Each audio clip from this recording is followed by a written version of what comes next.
ઓમ શ્રી ગણેશાય નમઃ. જય શ્રી કૃષ્ણ મિત્રો. ઓમ નમઃ શિવાય.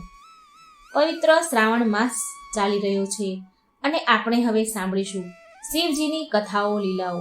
મિત્રો, પૂરો મહિનો શિવજીની કથા અને લીલા હું ભગવાનની મૂકીશ. શિવ પુરાણમાં વર્ણન થયેલી ભગવાનની અલગ અલગ કથાઓ, બહુ બધી કથાઓ શિવજીની છે જે તમે કદાચ સાંભળી હોય કે ન સાંભળી હોય, પણ આ શ્રાવણ મહિનામાં મારી આ ચેનલમાં જોડાયેલા રહેજો અને શિવજીની કથાઓ સાંભળી અને આપણું જીવન ધન્ય બનાવીશું. આપણે ભગવાનની કથાઓ સાંભળવાથી મન પવિત્ર થાય છે, આપણું જીવન મન શુદ્ધ થાય છે અને ભગવાનની કૃપા વરસે છે અને અંત સમયે ભગવાનનું શરણું મળે છે. આપણા જે કંઈ પાપ હોય છે એ બળીને ભસ્મ થાય છે.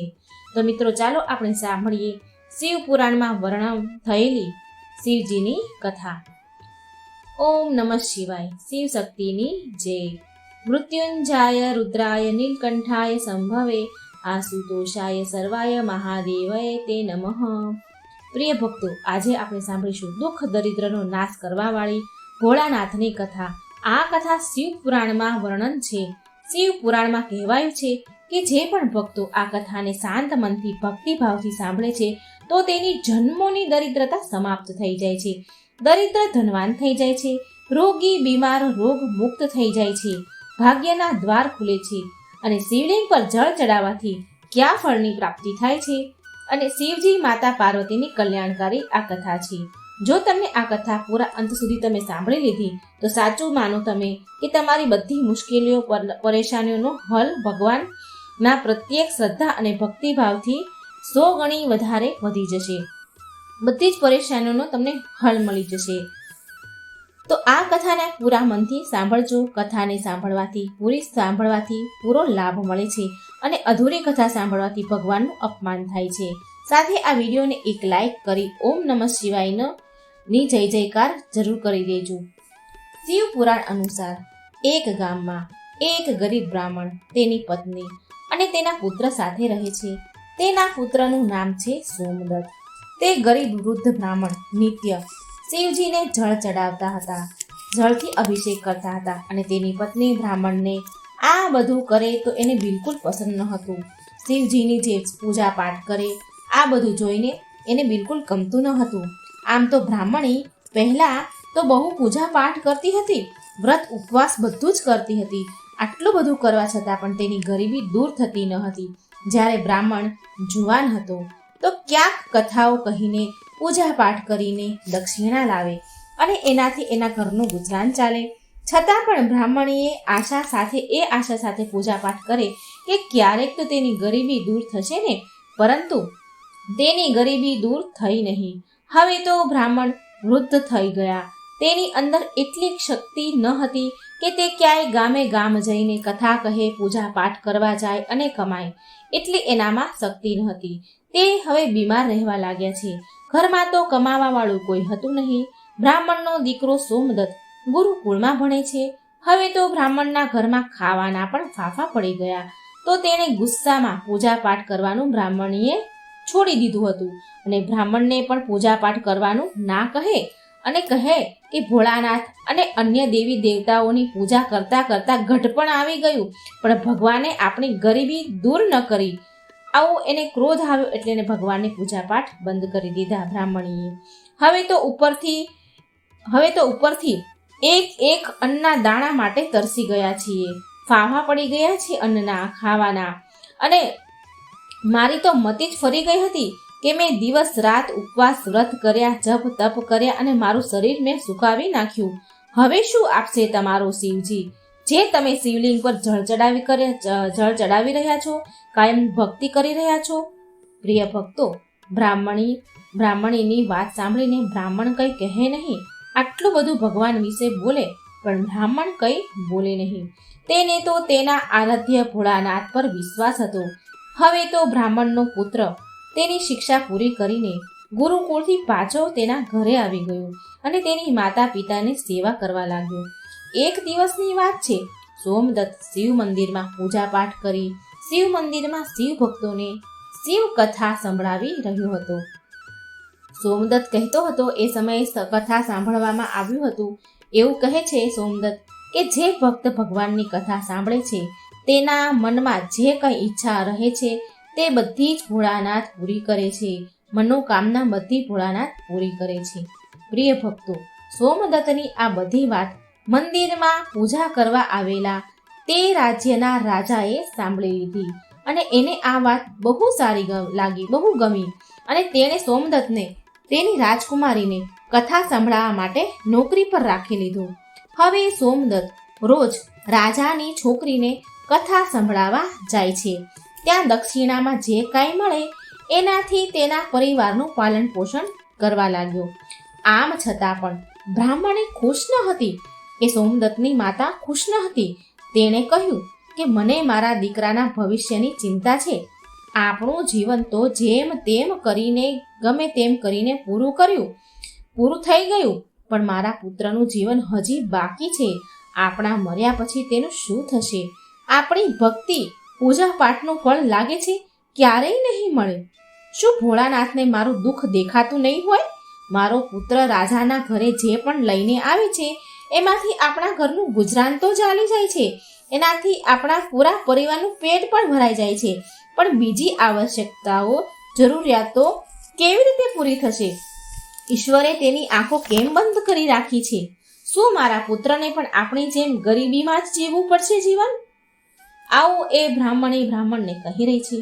પ્રિય ભક્તો, બ્રાહ્મણ અને બ્રાહ્મણની આ કરુણ પોકાર જ્યારે માતા પાર્વતીએ સાંભળી તો તેણે શિવજીને કહ્યું કે હે દેવ, હે મહેશ્વર, તમે સર્વજ્ઞ છો. તમે કેમ આ બંનેની પરીક્ષા લઈ રહ્યા છો? બ્રાહ્મણ તમારા પરમ ભક્ત છે. હવે તમે એના દુઃખ તો દૂર કરો, તેના દુઃખનો નાશ કરો. પ્રભુ, નહીં તો કોઈ પણ બ્રાહ્મણ તમારી પૂજા પાઠ કરવાનું બંધ ન કરી દે ક્યાંક. એના મનમાં તમારા પ્રત્યે વિશ્વાસ સમાપ્ત ન થઈ જાય ક્યાંક. ભોળાનાથ બોલ્યા, હે દેવી, તમે ચિંતા ન કરો. મેં તેના ભાગ્યના ઉદયના બીજ પહેલેથી જ રોપી દીધો છે. હવે આપણે બેવને સાથે લક્ષ્મીજી અને વિષ્ણુજીને લઈને બ્રાહ્મણના ઘરે જવાનો સમય આવી ગયો છે. મારી કૃપાથી સાથે એ બ્રાહ્મણ દંપતી વિષ્ણુ લક્ષ્મીની કૃપાના પાત્ર છે. બંને પતિ પત્ની આપણા બંનેની પૂજા એક સાથે કરે છે. હે દેવી, પૃથ્વી પર જઈને આપણે શિવલીલા કરવાનો સમય આવી ગયો છે. શિવલીલા કરવાની છે. હવે શિવજી પાર્વતી સાથે નંદી પર સવાર થઈને વૈકુંઠ લોકમાં જાય છે, જ્યાં દયાનિધિ ભગવાન વિષ્ણુ શેષ નાગની સૈયા ઉપર બિરાજમાન છે.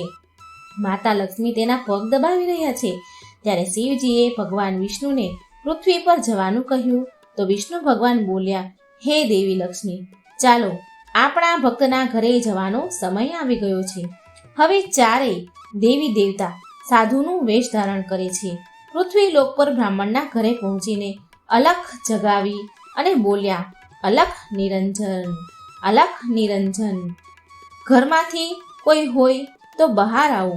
એટલે ઘરમાંથી એક વૃદ્ધ બ્રાહ્મણ બહાર આવ્યા, સોમદત્તના જે પિતા હતા તે, અને એણે પ્રણામ કર્યા સાધુને. તો એ સાધુ વેશધારી ભગવાન શિવજી અને વિષ્ણુ ભગવાન બોલ્યા કે અમે રાત્રિમાં તમારા ઘરે વિશ્રામ કરીશું. આ સાંભળી બ્રાહ્મણ પુત્ર સોમદત્તે અતિથિ દેવો ભવ ઉચ્ચારણ કરીને બોલ્યા કે હે મહારાજ, મારા ઘરે દક્ષિણામાં મળેલા દાળ ભાત વગેરેથી અમારા ભોજનની પૂર્તિ થાય છે, માટે હું એક સમયના ભોજનની વ્યવસ્થા કરી શકું છું. તો સાધુઓએ એને એક વાસણ આપ્યું અને કહ્યું કે એ દાળ ભાત આ વાસણમાં બનાવજો, તો આપણા બધાનું જ 2 સમયનું ભોજન બની જશે. હવે આ પ્રકારે એ વાસણમાં ભોજન બનાવવાથી બંને સમયનું ભોજનની પૂર્તિ થઈ જતી હતી. બીજા દિવસે પ્રાતઃકાળે વહેલી સવારે સોમદત્ત જવા લાગ્યો તો સાધુરૂપી ભગવાન શિવ કહે છે, હે પુત્ર, તું ક્યાં જઈ રહ્યો છે? એટલે એને સોમદત્તે કહ્યું કે હે સાધુ મહારાજ, હું રાજાની છોકરી, રાજાની જે પુત્રી છે રાજકુમારી, એને કથા સંભળાવવા જઈ રહ્યો છું. તો સાધુ બોલ્યા કે તું કથા સંભળાવ્યા બાદ રાજાની છોકરીને પૂછજે કે તું કઈ અભિલાષાની આશાની પૂર્તિ માટે આ કથા સાંભળી રહી છે. હવે સોમદત્ત રાજકુમારીને કથા સંભળાવવા જાય છે અને કથા સંભળાવ્યા પછી એણે પ્રશ્ન પૂછ્યો રાજકુમારીને કે તું કઈ અભિલાષાની પૂર્તિ માટે, કઈ મનોકામનાની પૂર્તિ માટે આ કથા સાંભળે છે?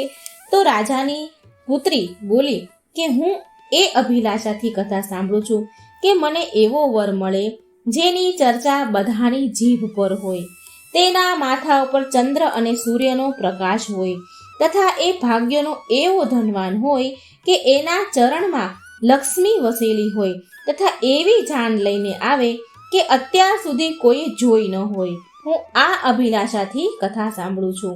મારી આ મનોકામના છે. પ્રિય ભક્તો, હવે પાછા ઘરે આવીને સોમદત્તે રાજકુમારીની બધી જ વાત સાધુને કહી. હવે જુઓ, બીજા દિવસે જ્યારે એ પ્રાતઃકાળે સવારે સોમદત્ત બીજા દિવસે સવારે કથા સંભળાવા જાય છે તો સાધુ બોલ્યા, શિવજી રૂપમાં સાધુ બોલે છે કે બેટા, આજે ફરી એ પ્રશ્ન રાજકુમારીને પૂછજે, અને જો ફરી કાલવાળી વાત તને કહે તો એવું કહેજે કે જેવો પતિ તને જોઈએ છે ને એવો તો માત્ર હું એક જ છું. આવું કહીને ભાગીને દોડીને આવતો રહેજે. આ સાંભળીને સોમદત્ત બોલ્યો, હે સાધુ મહારાજ, ક્યાં હું એક ગરીબ બ્રાહ્મણ જેનું ઘર એની દીધેલી દક્ષિણામાંથી ચાલે છે, અને ક્યાં એ રાજાની પુત્રી.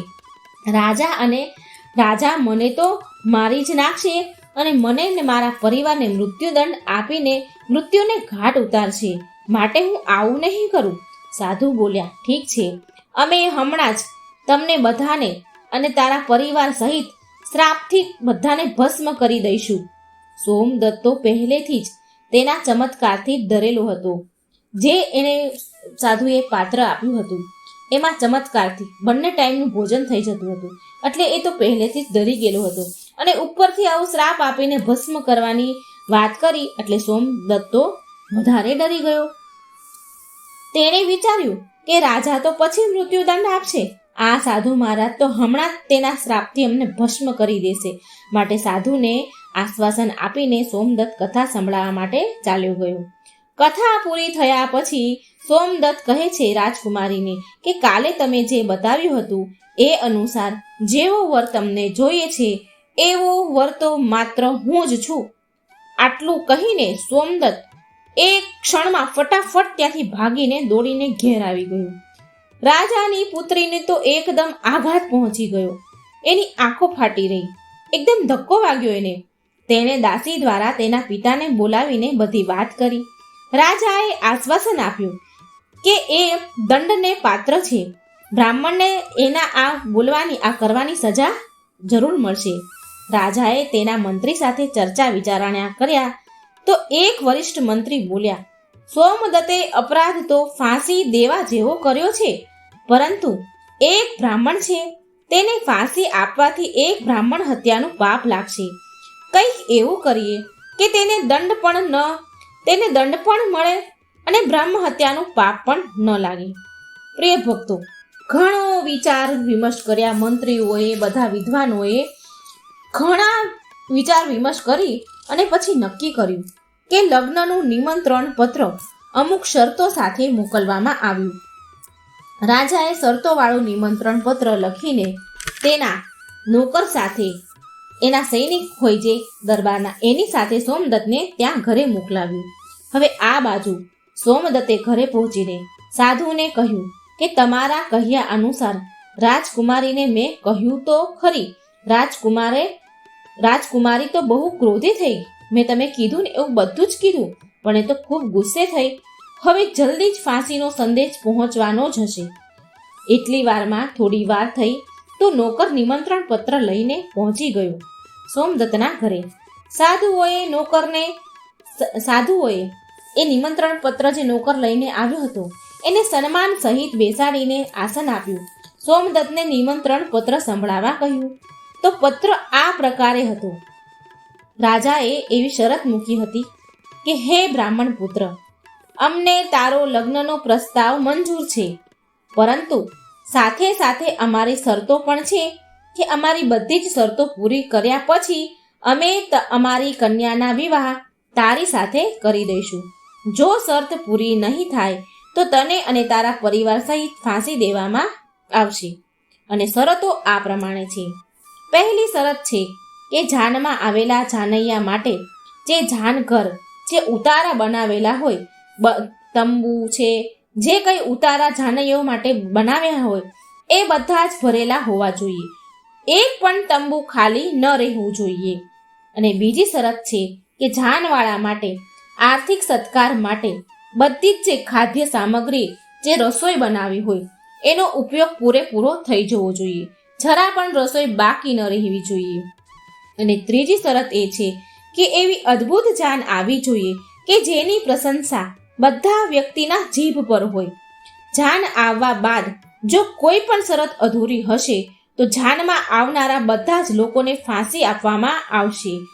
પત્ર વાંચીને તો સોમદત્ત ડરીને ધ્રુજવા લાગ્યો. સાધુઓ બોલ્યા, તું ડર નહીં, નોકરને ભોજન ખવડાવી પત્રનો ઉત્તર આપીને વિદાય આપ અને પત્રમાં લખ કે તમે વિવાહની તૈયારી કરો, અમે એ દિવસે જાન લઈને આવીએ છીએ.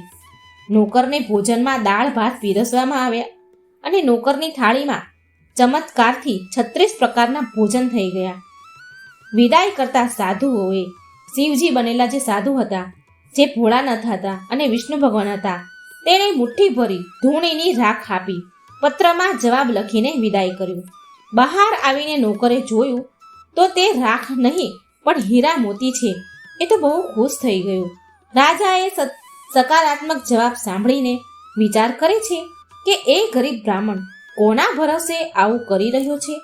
શું કોઈ દુશ્મન રાજા તેનો સાથ આપી રહ્યો છે?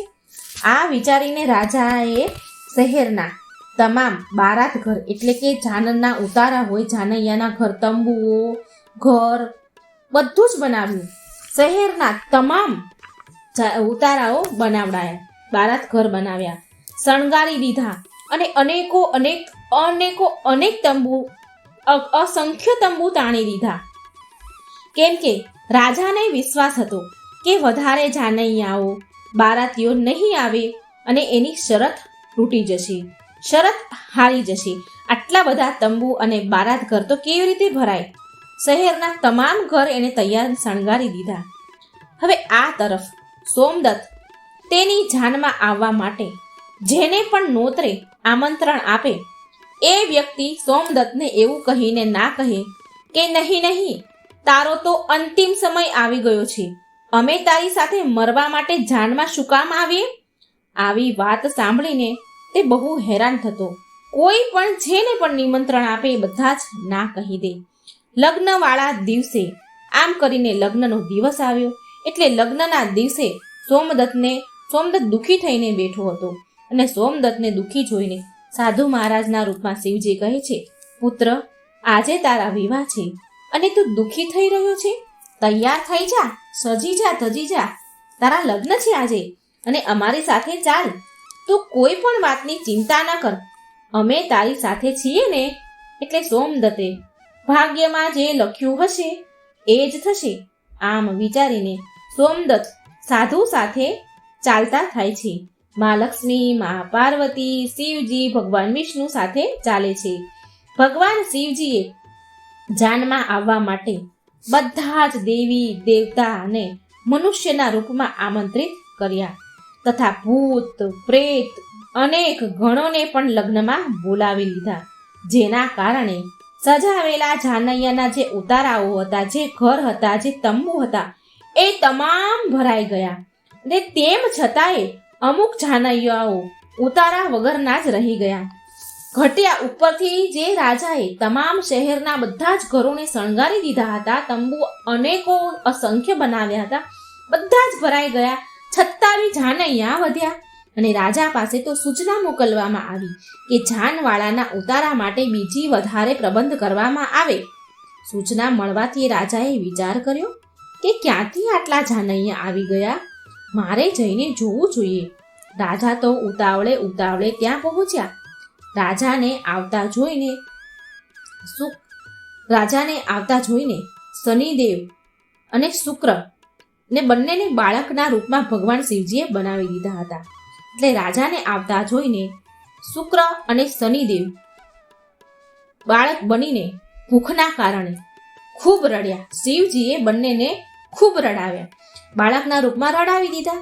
રાજાએ એ બાળકોને રડતા જોયા અને પૂછ્યું કે આ બાળકો કેમ રડી રહ્યા છે સાધુ મહારાજ? તો સાધુ બનેલા શિવજી બોલ્યા કે હે રાજન, આ બાળકોને બહુ ભૂખ લાગી છે. રાજાએ બાળકોને ખાવા માટે મોકલી દીધા. થોડા સમય પછી રાજાના કર્મચારીઓ જે રસોઈ ઘરમાં કામ કરતા હોય એ દોડતા દોડતા આવીને કહે છે કે મહારાજ, રાજા મહારાજ, આ બાળકો તો બધું જ ભોજન ખાઈ ગયા. જેટલી પણ રસોઈ આ જાનૈયાઓ માટે, આ જાન માટે તૈયાર કરી હતી, આ 2 બાળક બધું જ ખાઈ ગયા અને હજી પણ ભૂખ ભૂખ કરીને બૂમો પાડી રહ્યા છે, રડી રહ્યા છે. આ સાંભળીને રાજા તો બહુ હેરાન થઈ ગયો. તેણે તેનો ઘમંડ ત્યાગીને તે સાધુ મહાત્મા જે શિવજી હતા એની સામે નતમસ્તક નમાવીને કહ્યું, મહારાજ, હવે મારી લાજ આબરૂ તમારા હાથમાં છે. મને કંઈ સમજાતું નથી. આ શું થઈ રહ્યું છે? સાધુ મહારાજ બોલ્યા, કંઈ વાંધો નહીં, બધું જ બરાબર થઈ જશે. તું ઘરે જઈને જાનના આગમનની સ્વાગતની તૈયારી કરો. રાજાએ શહેરને બહુ સુંદર રીતે શણગાર્યું. બધી જ જગ્યાએ ફૂલો, ઝાલરો, બહુ સરસ હીરા, મોતી, બધી જ રીતે આખું શહેર દુલ્હનની જેમ શણગારી દીધું. સોમદત્ત પણ વરરાજાના વસ્ત્રમાં એક રાજકુમારની જેમ સુંદર દેખાઈ રહ્યા હતા. સાંજના સમયે તેને એક સુંદર રથમાં બેસાડવામાં આવ્યા. રથની આગળ અનેક પ્રકારના બેન્ડ બાજા, નગારાવાળાઓ નાચી રહ્યા હતા. વરરાજાના મસ્તક પર ચંદ્ર અને સૂર્ય સજી રહ્યા હતા. ચંદ્ર અને સૂર્ય એના નતમસ્તક પર હતા. જાનૈયાઓ હાથમાં મુદ્રાઓ લઈને, પૈસા, સોના ચાંદીની મુદ્રાઓ લઈને એકબીજા ઉપર ઉછાળી રહ્યા હતા. ખૂબ પૈસા ઉછાળી રહ્યા હતા. જાનનું આવું અદ્ભુત દ્રશ્ય જોઈને લોકો આપસમાં એકબીજા સાથે વાતો કરવા લાગ્યા કે આ બ્રાહ્મણના ભાગ્ય તો જુઓ, આના મસ્તક પર સૂરજ અને ચાંદ છે અને ચારેય તરફ ધન લક્ષ્મી ઉડાડવામાં આવી રહી છે, સોનાની મુદ્રાઓ ઉડાડવામાં આવી રહી છે, માનો કે કોઈ મોટા રાજાની જાન નીકળી છે. આવી જાન તો અમે અમારા જીવનમાં ક્યારેય નથી જોઈ. આવું બધા અને ના તો ક્યારે આવી જાન જોવા મળશે. એવી આશા છે કે આ ભાગ્યનો મોટો ધનવાન છે એવું લાગે છે. પ્રજાની આવી વાત સાંભળી માતા પાર્વતી બોલ્યા શિવજીને કે હે સ્વામી, તમે જેના પર કૃપા કરો છો એના માટે અન્નધનના ભંડાર ખોલી દો છો. ભગવાન ભોળાનાથ કહે છે, હે પાર્વતીજી, જે ભક્ત મારી પૂરી શ્રદ્ધા ભક્તિથી પૂજા કરે છે, હું એને એની પૂજાનું ફળ જરૂર આપું છું. એને દુઃખ ત્યાં સુધી જ વેઠવું પડે છે જ્યાં સુધી તેના પાપ કર્મ પૂરા ન થઈ જાય. પુણ્ય કર્મ જેવા ઉદય થાય છે એવા જ તેના ભાગ્યના દરવાજા ખુલી જાય છે. અને જે ભક્ત ભગવાનની કથા સાંભળે છે તેને પણ રાજકુમારીને જેમ ફળ મળ્યું છે એવી રીતે ફળ મળે છે. રાજકુમારીએ રોજ ભગવાનની કથા સાંભળી અને તેના મનમાં જે કંઈ મનોકામના હતી એ એને પૂરી થઈ, એ એને મળ્યું. આ તો ભોળાનાથ માં પાર્વતી, વિષ્ણુ ભગવાન અને માં લક્ષ્મીનો મહિમા હતો, જેના કારણે બ્રાહ્મણ ધનવાન બન્યા.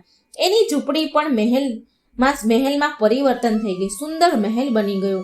તેના ઘરમાં નોકર, ચાકર, ધનની કોઈ કમી ન રહી. અપાર ધન દોલત ઘર ભરેલું હતું અને બ્રાહ્મણે પણ ભગવાનની પૂજા અર્ચના શરૂ કરી દીધી. બ્રાહ્મણ અને બ્રાહ્મણી બંને પૂજા પાઠ કરે છે શિવજીના અને ખૂબ દાન દક્ષિણા આવવાની શરૂ થઈ ગઈ અને રોજ ભગવાનની કથા સાંભળતા હતા. બ્રાહ્મણી પણ હવે ભગવાનની કથા રોજ સાંભળે છે. તો એકવાર પ્રેમથી બોલો, ઓમ નમઃ શિવાય. લક્ષ્મી નારાયણ ભગવાનની જય. પાર્વતી પતે હર હર મહાદેવ. મિત્રો, આ હતી ભગવાન શિવજીની કથા લીલા. મિત્રો, આવી જ રસપ્રદ ભગવાનની સાચી વાર્તાઓ, શિવ પુરાણની આ વર્ણન છે, શાસ્ત્રોની વાર્તાઓ તમારા સુધી હું પ્રસ્તુત કરીશ. તો આ શ્રાવણ મહિનામાં ભગવાનની વાર્તાઓ જરૂર સાંભળજો અને વિડીયો શેર કરજો, લાઈક કરજો અને આ ચેનલને સબસ્ક્રાઈબ કરવાનું ભૂલશો નહીં. વાર્તા સાંભળવા માટે ધન્યવાદ. જય શ્રી કૃષ્ણ. રાધે રાધે. Thank you.